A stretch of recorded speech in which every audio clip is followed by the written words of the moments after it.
जय श्री कृष्णा। भीमसेन के साथ अलायुद्ध का युद्ध तथा घटोत्कच के हाथ से अलायुद्ध का वध।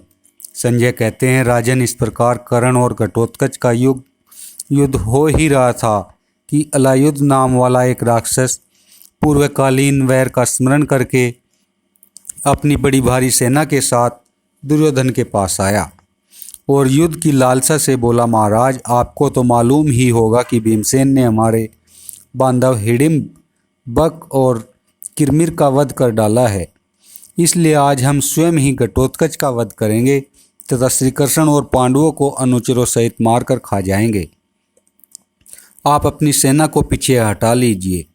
आज पांडवों के साथ हम राक्षसों का ही युद्ध होगा। उसकी बात सुनकर दुर्योधन को बड़ी खुशी हुई।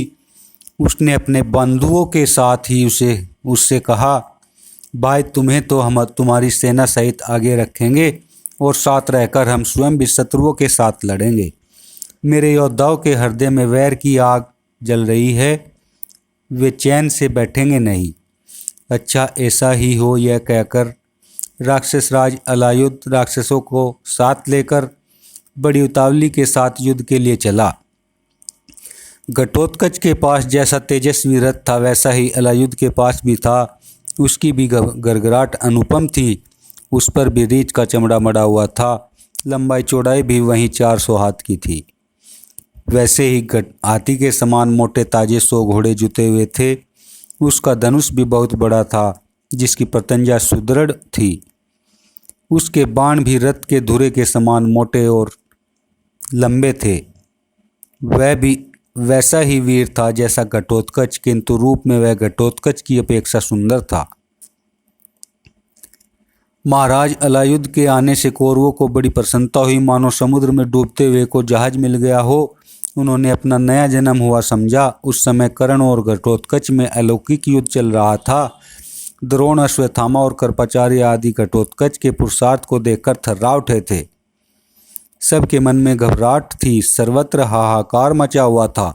सारी सेना कर्ण के जीवन से निराश हो चुकी थी।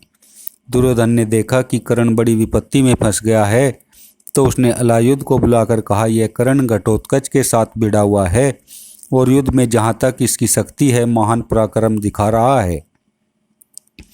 वीरवर, जैसी तुम्हारी इच्छा थी उसके अनुसार ही इस संग्राम में घटोत्कच को तुम्हारे हिस्से में कर दिया गया है। अब तुम पुरुषार्थ करके इसका नाश करो। यह पापी अपने माया बल का आश्रय लेकर पहले ही कहीं कर्ण को मार न डाले, इसका ख्याल रखना।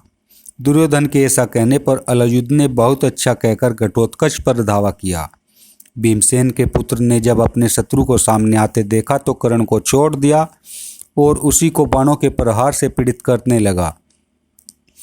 फिर दोनों राक्षस क्रोध में भरकर एक दूसरे से भिड़ गए। भीमसेन ने देखा कि घटोत्कच अलायुद्ध के चंगुल में फंस गया है, तो वे अपने तेजस्वी रथ पर बैठे बाण वृष्टि करते हुए वहां आ पहुंचे।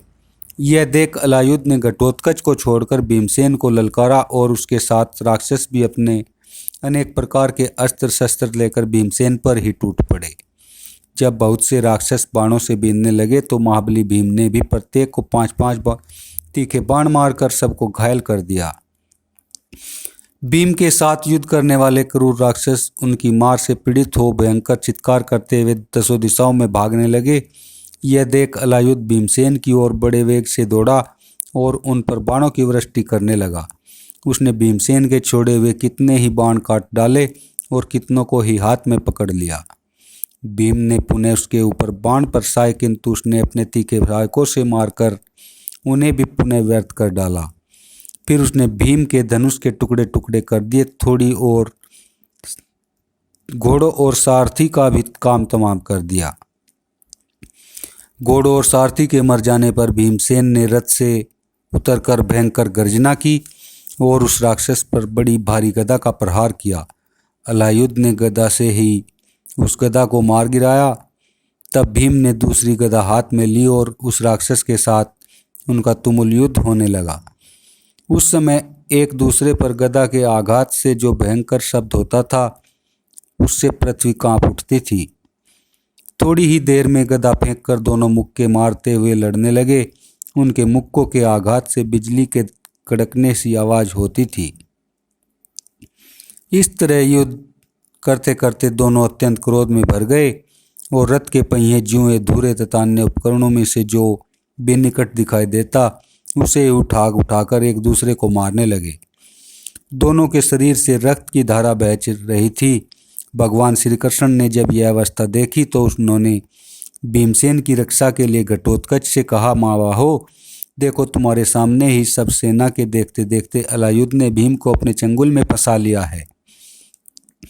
इसलिए पहले राक्षस राज अलायुध का ही वध करो, फिर कर्ण को मारना। श्री कृष्ण की बात सुनकर घटोत्कच कर्ण को छोड़ अलायुध से ही जा भिड़ा। फिर तो उस रात्रि के समय उन दोनों राक्षसों में तुमुल युद्ध होने लगा।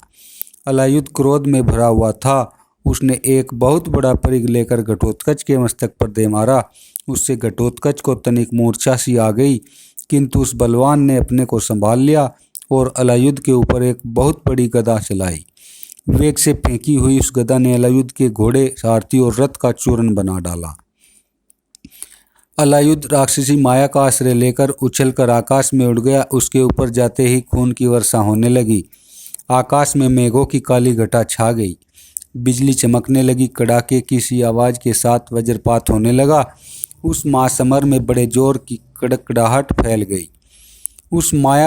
उसकी माया देखकर घटोत्कच भी आकाश में उड़ गया और दूसरी माया रचकर उसने अलायुध की माया का नाश कर दिया।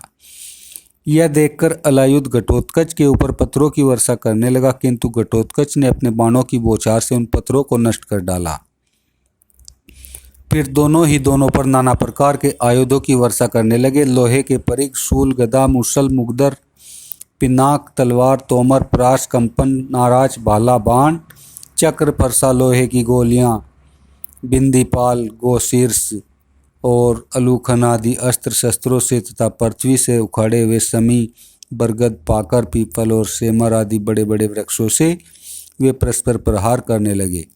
नाना प्रकार के पर्वतों के शिखर लेकर वे एक दूसरे को मारते थे। उन दोनों राक्षसों का युद्ध पूर्वकालीन वानरराज बाली और सुग्रीव के युद्ध को मात कर रहा था। दोनों ने दौड़कर एक दूसरे की चोटी पकड़ ली। फिर भुजाओं से लड़ते हुए गुत्थमगुत्थ हो गए। इसी समय घटोत्कच ने अलायुध को बलपूर्वक पकड़ लिया और बड़े वेग से घुमाकर जमीन पर दे मारा। फिर उसके कुंडल मंडित मस्तक को काटकर उसने भयंकर गर्जना की और उसे दुर्योधन के सामने फेंक दिया। अलायुध को मारा गया देख दुर्योधन अपनी सेना के साथ ही अत्यंत व्याकुल हो उठा। जय श्री कृष्णा।